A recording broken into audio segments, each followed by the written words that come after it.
Hello everyone, welcome to my channel Ladiwal TV. और आज हम लोग करेंगे कैथरीन मैन्सफील्ड की जो शॉर्ट स्टोरी है the fly. The fly is a short story. ये एक शॉर्ट स्टोरी है जो कि कैथरीन मैन्सफील्ड ने लिखी थी।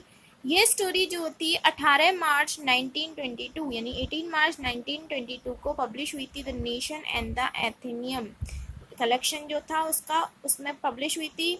Later it appears in Katherine short story collection the dove's nest and other stories 1923। देखिए, पहले ये 1922 में ये पब्लिश हुई थी नेशन एंड एथेनियम, और फिर उसके बाद 1923 में ये पब्लिश हुई थी जो कैथरीन मैन्सफील्ड जो उसकी शॉर्ट स्टोरी कलेक्शन था dopes nest and other stories, उसमें 1923 में ये पब्लिश हुई थी। देखिए, ये जो स्टोरी है इसके कुछ मेन कैरेक्टर हैं। मिस्टर बूडीफील्ड जो कि ओल्ड मैन है और अपने जो उनका बेटा जो फर्स्ट वर्ल्ड वॉर में मर गया है उसको लेके बहुत ज़्यादा दुखी रहते हैं। वो अपनी वाइफ और अपनी बेटियों के साथ रहते हैं। अगला किरदार है इसमें द बॉस। बॉस जो था वो बॉस का कोई नाम नहीं है, सिर्फ बॉस कह के ही पूरी जो स्टोरी है उसमें उसको दिखाया गया है। बॉस जो था बूडीफील्ड का फ्रेंड था और वो भी उसका बेटा भी वर्ल्ड वॉर फर्स्ट में उसकी डेथ हो गई थी। वो भी अपने बेटे की यादों में लॉस्ट रहता था। मैके जो था नेक्स्ट कैरेक्टर, मैके वो जो था वो मेन ऑफिस क्लर्क था। और गर्ट्रूड जो था one of the daughter of Woodifield की एक डॉटर का नाम था। रैगी जो था वो था बूडीफील्ड का बेटा था जो कि वर्ल्ड वॉर फर्स्ट में मारा गया। बॉस के बेटे का कोई जिक्र नहीं है। तो स्टोरी जो है द फ्लाई ये एक सिंबॉलिक स्टोरी है और ये वर्ल्ड वॉर फर्स्ट के बाद जो परिवार का जो मेंबर बचे थे, मतलब जिन लोगों ने अपने फैमिली मेंबर खो दिए थे, उनके जो रिएक्शंस थे उसको दिखाया गया है। तो जो बॉस था वो ओल्डर जनरेशन का, मतलब बुजुर्ग था और 1914 को दिखा रहा था।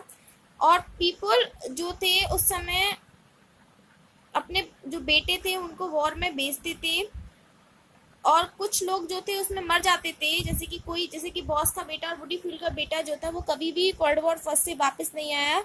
तो ये जो स्टोरी है ये बता रही है कि किस प्रकार जो बॉस था और जो बूडीफील्ड था वो डील करते हैं अपने बेटों के बिना।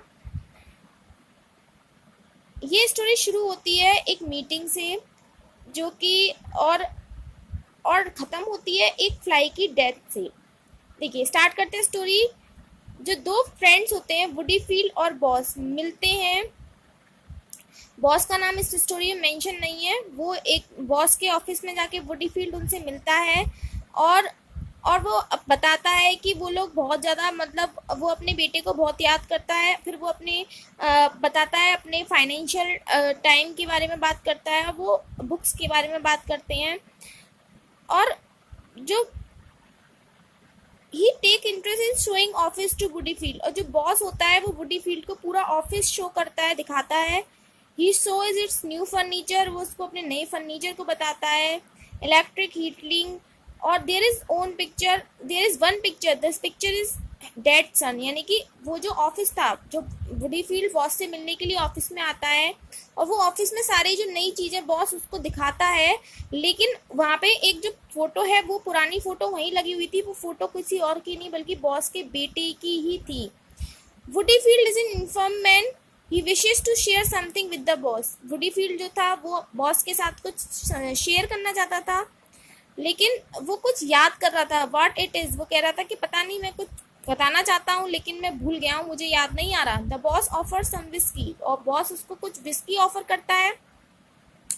फिर वो फील करता है मेमोरी हैज बिकम रिफ्रेश्ड, फिर उसकी मेमोरी रिफ्रेश हो जाती है। He tells about his recent visit with his 2 daughters of his sons grave. फिर वो कहता है कि हाँ, मैं तुम्हें ये बताना चाहता था कि अभी मेरी जो बेटियां हैं वो उनके बेटे, यानी जो बूडीफील्ड का बेटा रैगी है उसकी कब्र के पास गई थी। और he share that every they have seen the boss son grave as it's near grave of his son. वो कहती है कि वो बताता है कि उन्होंने बॉस के बेटे की भी कब्र को उसके बेटे की कब्र के पास देखा था। लेकिन व्हेन बूडीफील्ड शेयर दिस न्यूज, जब बूडीफील्ड ये न्यूज शेयर करता है, the boss recall the memories of his सन, तो बॉस अपने बेटे की मेमोरीज को रिकॉल करने लग जाता है। वुडीफील्ड गोज अवे, वुडीफील्ड दूर जाता है।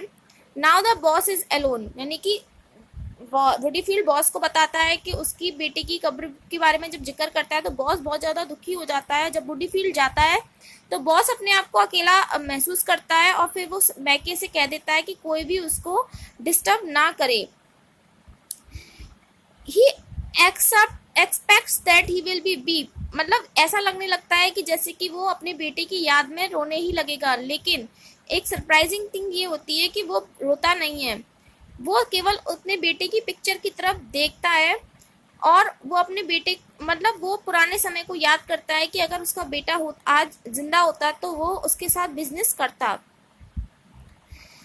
क्योंकि वो उसके बेटे के साथ उसका जो रिलेशनशिप था वो बहुत ज़्यादा फ्रेंडली था। लेकिन जब बॉस बैठा हुआ होता है तब वो देखता है कि एक फ्लाई को, जो फ्लाई थी वो स्ट्रगल कर रही होती है एक इंक पॉट से बाहर आने के लिए। बॉस उसकी हेल्प करता है इंक पॉट से बाहर आने में, और जैसे ही और जो फ्लाई होती है वो अपनी पंख फड़फड़ाती है और अपने आप को पूरा क्लीन करती है। तो बॉस देखता है कि वो जो फ्लाई होती है, सरप्राइजिंगली देख रहा होता है कि जो फ्लाई होती है उसने पूरी तरीके से अपने आप को क्लीन कर लिया होता है। लेकिन बॉस क्या करता है, दोबारा से इंक पॉट से एक इंक ड्रॉप उसके ऊपर डाल देता है। फ्लाई जो होती है फिर again with courage to come out, दोबारा से वो कोशिश करती है वो सारे जो इंक है अपने आप से हटाने के लिए। बॉस उसके करेज की एडमायर करता है, लेकिन जब वो दोबारा साफ कर लेती है फिर से वो एक ड्रॉप पुट कर देता है और द फ्लाई स्ट्रगल, और जो फ्लाई होती है वो फिर स्ट्रगल करती है। लेकिन ये समय ऐसा होता है कि वो बहुत ज़्यादा थक जाती है, कमज़ोर हो जाती है, फाइनली इट डाइज, और लास्ट में वो मर जाती है।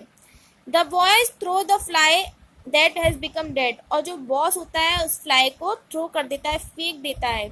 He also threw the bloating paper that was used for this cruel game, और जिस ब्लोटिंग पेपर पे उसने जो फ्लाई को रखा था और बार बार उसके ऊपर इंक ड्रॉप डाल रहा था, उस ब्लोटिंग पेपर को भी वो फेंक देता है।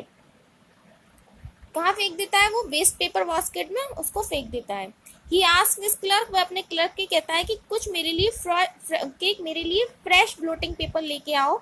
He feels raised, he feels fear, he does not remember what he is thinking, he fails to recall that he was feeling sad because he is dead son। यानी कि जब ये जो फ्लाई की जो घटना थी, यानी कि जब वो मक्खी उसके सामने नहीं थी तब तक तो वो अपने बेटे को लेके बहुत ज़्यादा दुखी था, लेकिन जब उसने इस तरीके का क्रूअल गेम उस फ्लाई के साथ देखा, खेला, तो उसके बाद में वो पूरी तरीके से जो अपने बेटे की जो मेमोरीज थी उसको पूरी तरीके से भूल गया और उसका दिमाग दूसरी तरफ चला गया, और वो बहुत ज़्यादा मतलब जो फियर और जो टेरर की बारे में अपने बेटे के बारे में सोच रहा था वो पूरी तरीके से उसके दिमाग से निकल गई। अगर गाइज आप लोगों को मेरा वीडियो पसंद आता है तो वीडियो को लाइक करें, चैनल को सब्सक्राइब करना ना भूलें। Thank you so much.